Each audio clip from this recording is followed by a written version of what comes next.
L'Éternel dit à Moïse : monte vers moi sur la montagne et reste-y. Je te donnerai des tables de pierre, la loi et le commandement que j'ai écrits pour les enseigner. Moïse se leva avec son assistant Josué et commença à gravir la montagne de Dieu. Il avait dit aux anciens : attendez-nous ici jusqu'à ce que nous revenions vers vous. Aaron et Our vont rester avec vous. Si quelqu'un a une affaire à régler, c'est à eux qu'il devra s'adresser. Moïse monta sur la montagne, qui fut recouverte par la nuée. La gloire de l'Éternel reposa sur le mont Sinaï, et la nuée le recouvrit pendant 6 jours. Le 7e jour, l'Éternel appela Moïse du milieu de la nuée. La gloire de l'Éternel avait l'apparence d'un feu dévorant au sommet de la montagne aux yeux des Israélites. Moïse pénétra au milieu de la nuée et continua de gravir la montagne. Il y resta 40 jours et 40 nuits.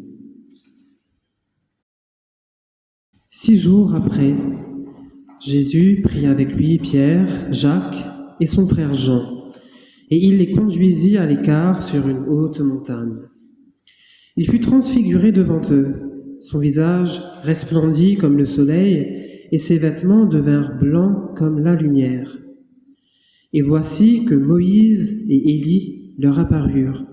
Ils s'entretenaient avec lui. Pierre prit la parole et dit à Jésus : Seigneur, il est bon que nous soyons ici. Si tu le veux, faisons ici 3 abris, un pour toi, un pour Moïse et un pour Élie. Comme il parlait encore, une nuée lumineuse les couvrit. De la nuée, une voix fit entendre ces paroles : Celui-ci est mon Fils bien-aimé, qui a toute mon approbation. Écoutez-le. Lorsqu'ils entendirent cette voix, les disciples tombèrent le visage contre terre et furent saisis d'une grande frayeur. Mais Jésus s'approcha d'eux, les toucha et dit : Levez-vous, n'ayez pas peur.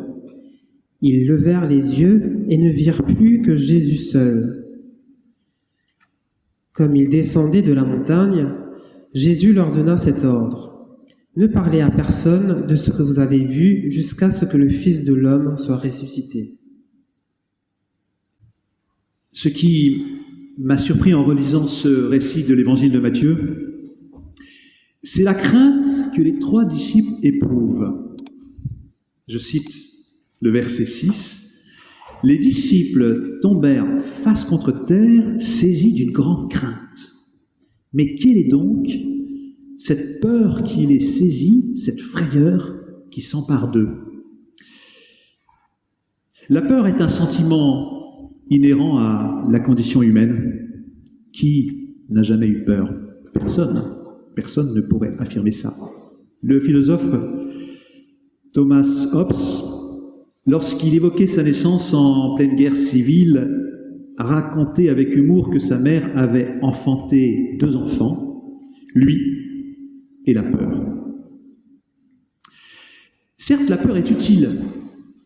Elle est instinct de survie, réflexe pour se protéger. Elle nous permet d'éviter de graves dangers. Lorsque je suis en haut d'une falaise, la peur de tomber m'incite à la prudence.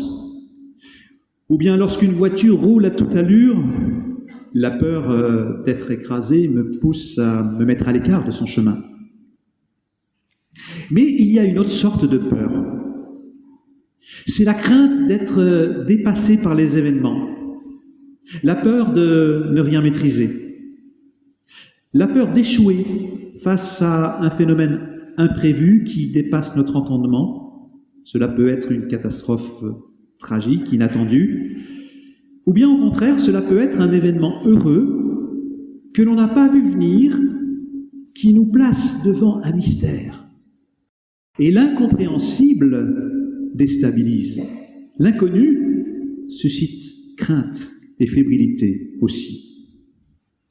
Et dans ce cas, c'est moins la peur du danger qui nous anime que la peur de ne pas être à la hauteur. C'est une peur liée à l'image que l'on se fait de soi, plutôt qu'une peur liée à une menace réelle venue de l'extérieur. Dans le même ordre d'idées, on peut citer la peur face aux manifestations du divin. C'est un mobile important du sentiment religieux dans beaucoup de religions, par crainte de ne pas être accueilli par Dieu, de ne pas obtenir sa faveur. On se purifie les mains, on enlève ses chaussures, ou bien on se tient à distance du sacré, ou bien encore on observe un rituel compliqué, censé nous aider à entrer en relation avec le divin.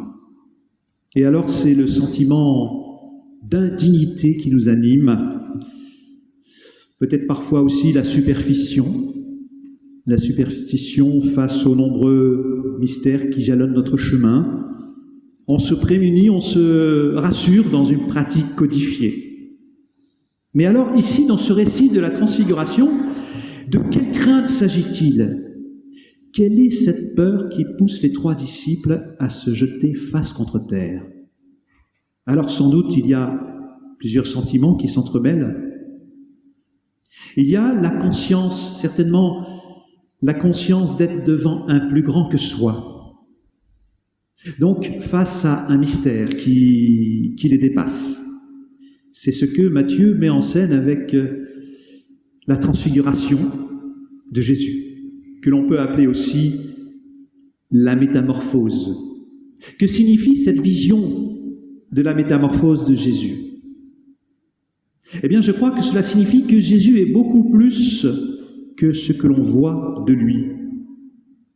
Il est bien davantage que le Nazaréen que les disciples ont connu au départ.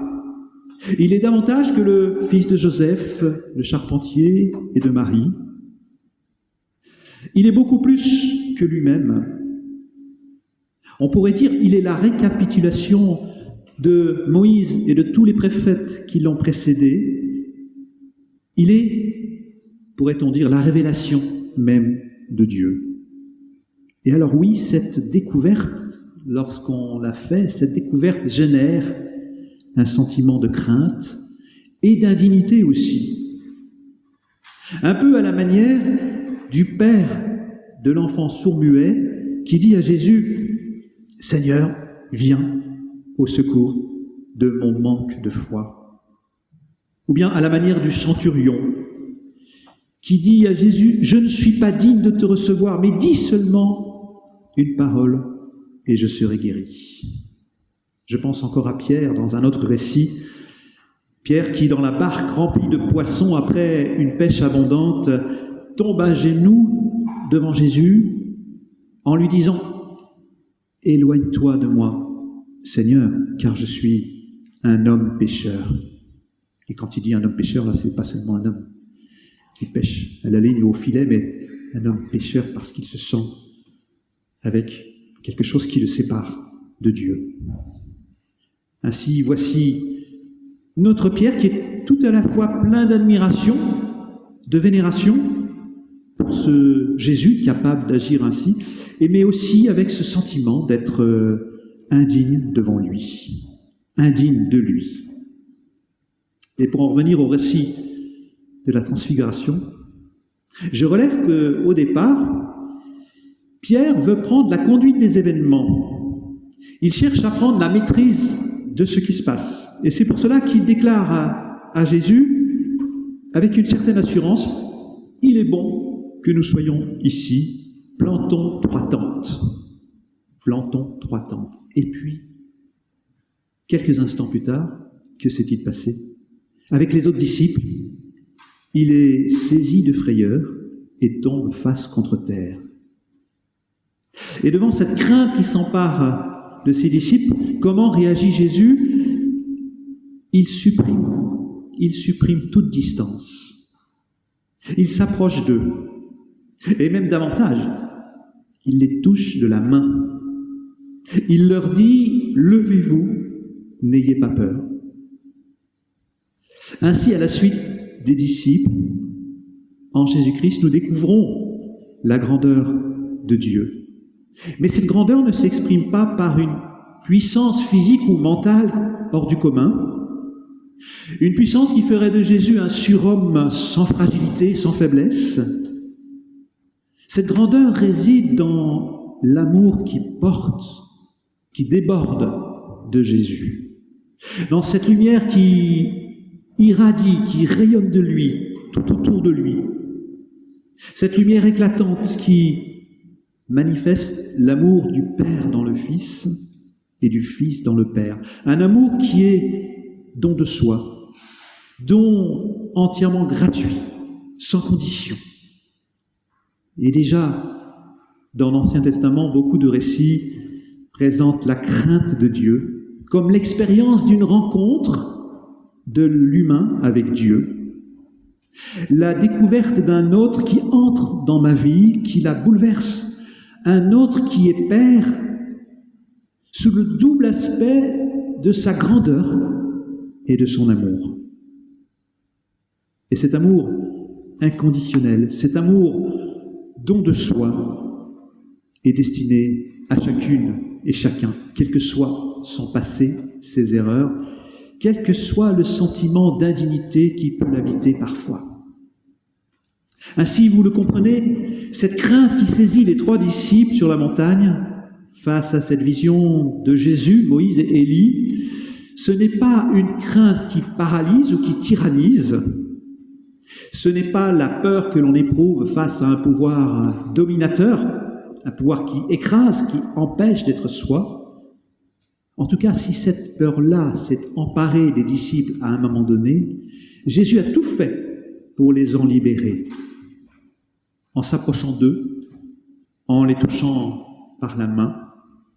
Il leur révèle un Dieu qui s'est abaissé jusqu'à eux, un Dieu qui leur a tendu la main pour les relever. Certes, comme nous l'avons vu, cette crainte qui habite le sentiment religieux est ambivalente. Il n'y a pas qu'un seul sentiment, il y a un mélange de plusieurs émotions, de plusieurs affects. On pourrait formuler ainsi, c'est en tout cas comme ça que je le ferai pour ce qui me concerne. D'un côté, j'ai conscience d'une distance, d'un écart immense entre moi et Dieu. Avec Pierre, je me sais pécheur devant Dieu, donc dans l'incapacité de m'en sortir seul. Alors de 2 choses l'une. Soit je m'en veux de cet écart, de cette distance, et alors cet écart, cette distance devient un abîme où s'engouffrent toutes sortes de sentiments comme la culpabilité, la honte, parfois même le désespoir, le repli sur soi. Soit j'aperçois cette main tendue de Jésus qui est comme une passerelle qui enjambe l'abîme, une passerelle qui abolit toute distance, une passerelle qui me donne d'être en relation avec Dieu malgré tout.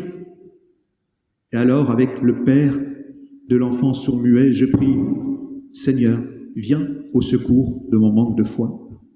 Et avec le centurion, je peux murmurer « Seigneur, dis seulement une parole et je serai guéri ».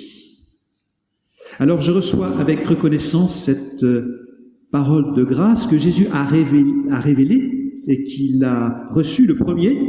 « Tu es mon enfant bien-aimé ». C'est bien cette parole-là qui m'est adressée sur cette montagne de la transfiguration.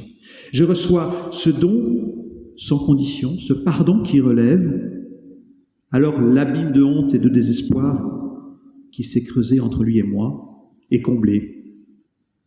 Alors, son amour est plus fort que ma peur de ne pas être à la hauteur. Alors pour conclure, je dirais qu'il est important de discerner les différentes peurs qui nous habitent, car en fait elles ne sont pas de même nature. Hélas, en politique, nombreux sont ceux qui s'emploient à instrumentaliser les peurs pour mieux diviser, pour mieux régner. Et certes, il y a des peurs qui sont à prendre au sérieux, parce qu'elle désigne un danger réel dont il faut se protéger individuellement ou collectivement.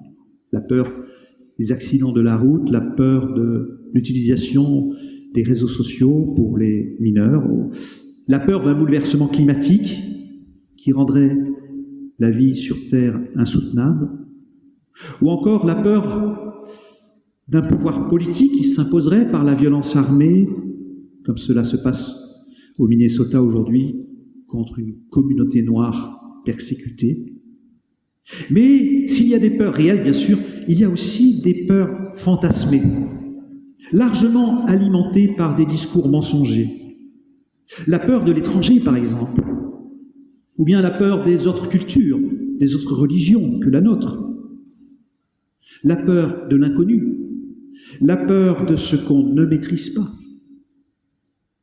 Et je crois ici, dans notre récit, Jésus s'emploie à désamorcer toutes ces peurs fantasmées, notamment celles qui paralysent, qui empêchent d'agir, celles qui divisent.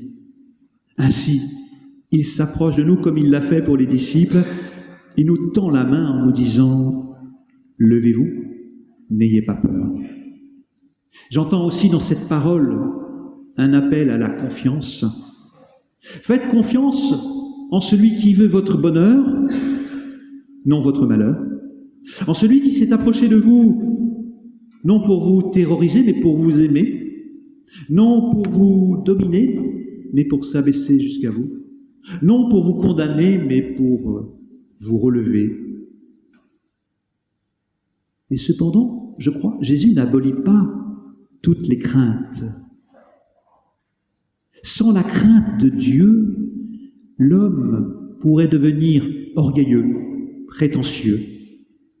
Sans la crainte d'un plus grand que soi, il devient autosuffisant et parfois même méprisant à l'égard de ses semblables. Alors oui, la confiance en la grandeur de l'amour de Dieu passe aussi par la crainte. Peut-être aussi la crainte de ne pas vivre de cet amour, de ne pas savoir le donner, le partager à notre tour. Cette crainte-là, je crois, est positive en ce qu'elle nous rend humbles. Humbles et désireux d'apprendre à mieux nous aimer les uns les autres à la lumière de son amour. Amen.